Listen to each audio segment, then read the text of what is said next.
आज अपन पढ़ेंगे concurrency control. ये आपने ये बताओ, पहले की वीडियो पढ़ ली है कि नहीं? अगर नहीं पढ़ी हो तो पहले देख लेना जाके।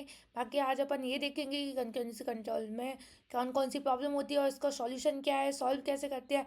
आपको पता है ना, ये बहुत इंपॉर्टेंट टॉपिक है डेटाबेस का। तो ये जो सारे टॉपिक्स हैं ट्रांजेक्शन रिलेटेड, वो सारे टॉपिक्स बहुत इंपॉर्टेंट है, आपको भी पता है, क्योंकि ये सारे डेटाबेस के एक्चुअल रिलेटेड जो रियल लाइफ प्रॉब्लम्स हैं उनको सॉल्व करते हैं। कैसे प्रॉब्लम्स हैं? जैसे कि मान लो एक ही टेबल है मेरे पास, एक ही डेटाबेस है, उसमें बहुत सारे यूजर्स काम कर रहे हैं, मॉडिफाई कर रहे हैं, रीड कर रहे हैं, डेटा को राइट कर रहे हैं। तो आप बताओ क्या प्रॉब्लम होगी। जैसे कि मान लो मैंने डेफिनेशन पढ़ी, what is concurrency. Concurrency means multiple user accessing and modifying the same database eight the same time. मैंने डेफिनेशन पढ़ ली, ठीक है। अब कोई और आया, उसने डेफिनेशन चेंज कर दी, ठीक है। अब दूसरे यूज़र ने कोई दूसरी डेफिनेशन पढ़ी जो चेंज हो गई थी। अब जब हम वो दोनों लोग बात करेंगे, वो बोलेगा नहीं मैंने तो ये डेफिनेशन पढ़ी थी, नहीं मैंने तो ये डेफिनेशन पढ़ी थी। ये तो गलत बात है ना, ये तो डर्टी रीड हो गया। मान लो आपको पहले कंफर्म करना चाहिए ना एक्चुअल में डेफिनेशन क्या है, फिर राइट करो। पर जब एक ही डेटाबेस में बहुत सारे यूज़र काम कर रहे होंगे तो वो क्या करेंगे, अपने अपने अकॉर्डिंग चेंज करते रहेंगे। और जो यूज़र एक्चुअल में उस डेटाबेस को पढ़ रहा है वो तो गलत पढ़ते रहेगा ना ऐसे तो अब ये प्रॉब्लम एक्चुअल में होती कौन कौन सी प्रॉब्लम्स है अपन वो देखेंगे, ठीक है। जैसे कि मैंने तो अभी आपको एग्जाम्पल दे दिया, आपको समझ आ गया होगा ना रियल लाइफ एग्जाम्पल का। जैसे इसमें क्या एग्जाम्पल है, एक ही टिकट, लाइक जैसे अपन मूवी टिकट बुक करते हैं, तीनों लोग एक ही टिकट को बुक कर रहे हैं और सबको अवेलेबल दिखा रही है, तो क्या होगा, इससे भी प्रॉब्लम होगी ना। मान लो कि किसी ने बुक कर ली और फिर भी उसको अवेलेबल दिखा रही है, जब तक देखो जैसे कि इसमें दिखा रही है, without concurrency control all three might book the same seat, but with concurrency control only one person get the seat, other see already booked, okay. क्योंकि अगर तीनों को वो लाइक अवेलेबल दिखाएगी तो ये तो प्रॉब्लम हो जाएगी, तीनों एक ही सीट बुक कर लेंगे, तो जब वो उस मूवी को देखने जाएंगे तो फिर लड़ाई होगी ना। देखो अपन देखते हैं क्या होता है एक्चुअल में, ठीक है। Why do we need concurrency control. अब ये बताओ विदाउट कंकरेंसी कंट्रोल प्रॉब्लम क्या क्या होती है जो हमें कंकरेंसी कंट्रोल की ज़रूरत पड़ी, ठीक है। जैसे कि मान लो यूज़र वन ने ये बैलेंस रीड किया, ठीक है, लाइक 1000 बैलेंस था, यूज़र टू ने भी 1000 रीड किया। मान लो यूज़र वन ने 1000 में से 500 रुपये निकाल दिए और यूज़र टू ने भी 300 रुपये निकाल दिए, तो आप बताओ कितने बचने चाहिए, 200 रुपीज़ बचने चाहिए ना। बट क्या हुआ, जब इसने 300 रुपये निकाले तो 700 रुपये बचे। कैसे हुआ? क्योंकि फाइनल बैलेंस क्या है, 700 रुपये आया ना, इट शुड बी 200, तो दैट इज़ द प्रॉब्लम ना। 500 रुपये तो लॉस्ट हो गए क्योंकि इसके अकॉर्डिंग, ठीक है। अब ये क्या हुई, प्रॉब्लम हुई ना, problem without concurrency control. Like firstly problem क्या होगी, लॉस्ट अपडेट प्रॉब्लम। जैसे कि हमने ये देखा, लॉस्ट अपडेट प्रॉब्लम क्या होती है, टू इम्प्लाई अपडेटिंग का stock for the same product. जैसे कि ये स्टॉक है, ये this is also the same example, ठीक है। जैसे कि 100 स्टॉक है, दो यूज़र हैं, एक एम्प्लॉय ए एक एम्प्लॉय बी, ठीक है। दोनों ने स्टॉक बेचे, जैसे इसने 10 स्टॉक्स बेचे, इसने 20 बेचे। अब 100 में से कितने चले गए, 70 बचे ना। 20 इसने बेच दिए, 10 इसने बेच दिए। लेकिन इसने बोल दिया हाँ मैंने राइट कर दिया है, 90 हो गए हैं, पर अभी ये राइट नहीं कर पाया, तो स्टॉक कितने बचे, 90 इसके अकॉर्डिंग। फिर इसने डन कर दिया, इसका ट्रांजेक्शन कंप्लीट हो गया। फिर इसने राइट किया कि नहीं मेरे अकॉर्डिंग तो 80 बचे हैं, मैंने 20 स्टॉक बेचे हैं, तो ये तो क्या हुआ, लॉस्ट हो गया ना डेटा का। तो एक प्रॉब्लम ये होती है विदाउट कंकरेंसी, ठीक है। अब हम देखते हैं सेकंड प्रॉब्लम क्या होती है, डर्टी रीड प्रॉब्लम। ये बताओ डर्टी रीड प्रॉब्लम, मैंने अभी जो अमेजन करके बताया था ना कि ये टेबल में जब दो लोग सेम चीज़ करेंगे तो वही डर्टी रीड होती है। कैसे? जैसे reading the data that hasn't been confirm yet. जैसे कि मान लो बैलेंस 500 रुपये था, उसने 1000 रुपये ऐड किए तो 1500 हो गया। अभी इसने ये बैलेंस को कमिट नहीं किया था, उसके पहले ही दूसरा यूज़र आया, उसने उसको 1500 रुपये पढ़ ली, 1500 रुपये उसने भी रीड कर लिए। मान लो अब वो ज़्यादा पैसा खर्च कर देगा, जब उसने इतना पैसा, मान लो उसको लग रहा है ना 1500 रुपये, और फिर क्या हुआ, जो पहले वाला ट्रांजेक्शन है उसने रोल बैक कर दिया, मतलब वो वापस पुरानी वाली स्टेट पे आ गया। अब इसको तो लग रहा था कि 1500 रुपये है, it's think like that 1500 rupees is है, बट इट एक्चुअली 500। तो इससे क्या हो गया, डर्टी रीड प्रॉब्लम हुई ना, गलत रीड किया उसने। जैसे कि मैंने डेफिनेशन के बारे में बताया था, यूज़र टू ने दूसरी डेफिनेशन रीड की, मैंने दूसरी डेफिनेशन रीड की, तो क्या हुआ, कन्फ्लिक्ट हुआ ना दोनों के बीच में।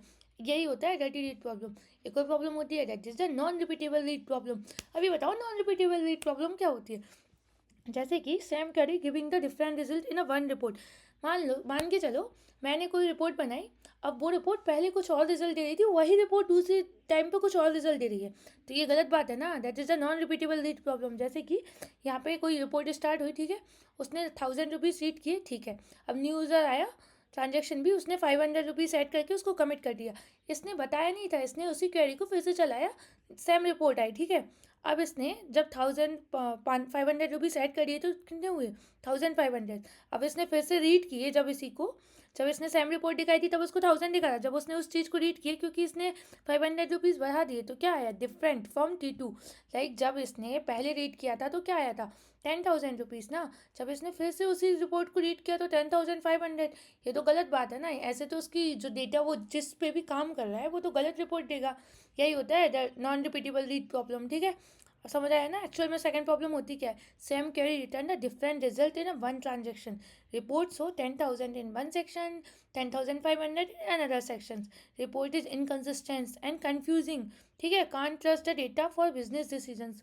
क्यों ट्रस्ट करेंगे, मान लो आपने पहले बोला कि तो हम 10,000 रुपये देंगे और फिर जब बाद में ट्रांजेक्शन कर रहे हैं तो 10,500 बता रहे, दिस इज नॉट गुड ना। तो that is the different problem, okay. Last problem, ठीक है, फैंटम रीड प्रॉब्लम। ये क्या होता है, ये होता है काउंटिंग एक्टिव यूज़र। मीन्स मान लो क्या होगा, जैसे कि हमें डेटा चाहिए जिसकी एज 18+ है। तो पहले 50 यूज़र थे, हमने देखा कि हाँ ठीक है 50 लोगों की 18+ है। फिर मान लो सेकंड टाइम पे एक नया यूज़र आया, उसकी एज 19 है, उसने कमिट कर दिया। जब तक ये प्रोसेसिंग कर रहा था, ठीक है, अब उसने फिर से वो क्वेरी चलाई काउंट अगेन वाली। अब यहाँ पे तो 51 यूज़र हो गए, रिजल्ट 51 आया। अब पहले क्या आया था 50 आया था। अब एक और यूज़र जुड़ गया, इसकी वजह से रिजल्ट अपडेट हो गया। ये क्या हुआ, a new row appear during the transaction. It's like a phantom, is a ghost type. Like आप मान लो कि कुछ ट्रांजेक्शन कर रहे हो, बीच में कोई चीज़ आ जाए और उस ट्रांजेक्शन को लाइक अपडेट कर दे या डिलीट कर दे तो क्या होगा, मान लो कोई यूज़र हट जाता है बीच में तो ये तो प्रॉब्लम है ना। तो first count is 50, second count is 51। ऐसे अगर अपन किसी चीज़ को एनालाइज करेंगे और बीच में कोई चीज़ हट जाए तो वो जो एनालिटिक रिपोर्ट आएगी वो तो अनरिलायबल हो जाएगी ना। दैट इज़ और ये क्या है, नॉन रिपीटेबल जैसा नहीं है। नॉन रिपीटेबल में हम क्या होता था, रो अपडेट होती थी, पर इसमें न्यू यूज़र ऐड हो रहा है, ठीक है। समझ आया ना। अब हम देखते हैं सॉल्यूशन क्या है इसका। तभी तो इतनी सारी प्रॉब्लम है, सॉल्यूशन ही तो होगा ना। सॉल्यूशन क्या है, locking mechanism.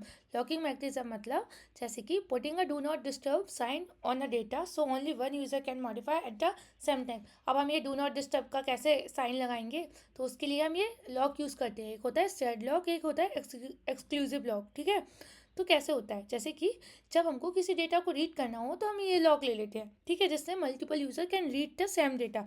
No one can write while other are reading. जब तक मैं कोई बुक पढ़ रही हूँ कोई और उस चीज़ को राइट नहीं कर सकता, ठीक है। ऐसे ही एक्सक्लूसिव लॉक कब लगाते हैं, जब हमको किसी डेटा को राइट करना हो, राइट, ठीक है। पर्पस क्या होगा, only one user can write और no one else can read और राइट। जब मैं कोई चीज़ को राइट कर रही हूँ तो कोई यूज़र रीड नहीं करेगा। क्यों करेगा, अगर मैं कुछ राइट कर रही हूँ, मैंने कुछ गलत लिख दिया, मैं मिटा रही हूँ और उसको यूज़र रीड भी कर रहा है, that is a different problem ना। तो एक्सक्लूसिव राइट क्या मेक श्योर करता है कि जब कोई यूज़र राइट कर रहा है तो उसको कोई ना रीड करेगा ना कोई राइट करेगा, ठीक है। अब हम देखते हैं कंपेयर करके, जैसे कि जब अगर लॉक नहीं होता तो क्या होता, ठीक है, तुम रीड भी कर लो तुम राइट भी कर लो, पर लॉक के साथ क्या होगा, तुम रीड कर रहे हो तो तुम राइट नहीं कर सकते हो, ठीक है, राइट कर रहे हो तो रीड नहीं करोगे। समझ आया ना कंकरेंसी कंट्रोल। अगर आपको समझ आया तो कमेंट करके बताना, और पूरा ट्रांजेक्शन वाला टॉपिक कंप्लीट हो जाएगा ना, फिर अपन उसके थोड़े बहुत इंटरव्यू क्वेश्चन भी डिस्कस कर लेंगे कैसे कैसे पूछे जाते हैं, ठीक है। समझ आया तो कमेंट करके बताना। Thank you.